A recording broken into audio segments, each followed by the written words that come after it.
করে বেগুনটা কুচিয়ে নিতে হবে। পাতা কুচিয়ে নিয়েছি ভালো করে।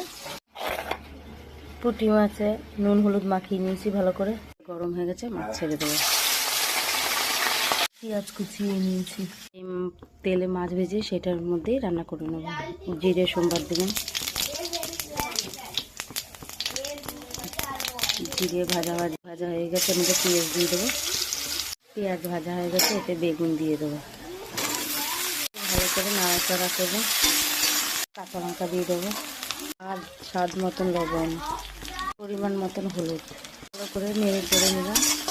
এটা আদা জিরে পেঁয়াজ আর একটু রসুন একসাথে বেটে নিয়েছিলাম।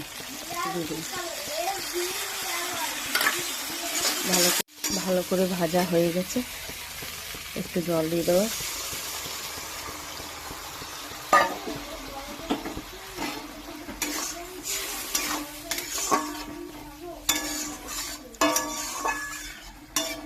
তরকারিটা হয়ে গেছে, এবার মাছ দিয়ে দেবো। দিয়ে ভালো করে নাড়াচাড়া দেবো। মাছ হয়ে গেছে, এবার ধনে পাতা দিয়ে দেবো। ধনে পাতা দিয়ে দিলাম, ভালো করে নাড়াচাড়া দেবো। রান্না পুঁটি মাছ দিয়ে বেগুন দিয়ে তরকারি কেমন হয়েছে দেখো।